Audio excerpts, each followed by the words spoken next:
حرف جیم کی کہانی۔ جیم ایک سرسبز گاؤں میں رہتا تھا۔ جیم کے گاؤں میں جامن کے درخت تھے جن پر بہت سارے جامن لگے ہوئے تھے۔ جیم کے سرسبز گاؤں کے نزدیک ایک جنگل تھا جس میں بہت سارے جنگلی جانور رہتے تھے۔ جیم کے گاؤں کے ساتھ ایک دریا بہتا تھا۔ جیم اکثر اس دریا میں جال سے مچھلیاں پکڑا کرتا تھا۔ جیم ایک رات اپنے کمرے کی کھڑکی میں بیٹھا تھا کہ اچانک اسے کھڑکی کے باہر ایک تتلی نظر آئی جو بہت پریشان لگ رہی تھی۔ جیم نے اس سے پریشانی کی وجہ پوچھی۔ تتلی نے جیم کو بتایا کہ رات بہت ہو گئی ہے اور اندھیرا ہونے کی وجہ سے اسے اپنے گھر کا راستہ نہیں مل رہا۔ میرے بچے گھر میں اکیلے ہیں۔ میرے بچے پریشان ہو رہے ہوں گے۔ اندھیرے کی وجہ سے میں اپنے گھر نہیں جا سکتی۔ بس اسی وجہ سے پریشان ہوں کیونکہ مجھے سمجھ نہیں آ رہی کہ اب گھر کیسے جاؤں۔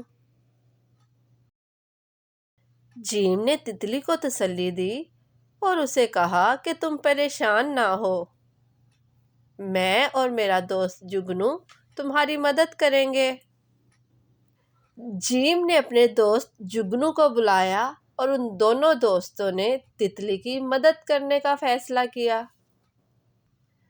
جیم اور اس کا دوست جگنو تتلی کو اس کے گھر چھوڑنے گئے۔ راستے میں جگنو چمکنے لگا اور جگنو کے چمکنے سے روشنی ہو گئی جس سے راستہ نظر آنے لگا۔ آخر کار تتلی، جیم اور جگنو تتلی کے گھر پہنچ گئے۔ تتلی نے مدد کرنے اور گھر پہنچانے پر جیم اور جگنو کا شکریہ ادا کیا۔ جیم اور جگنو تتلی کو اس کے گھر چھوڑ کر اپنے گاؤں واپس آ گئے۔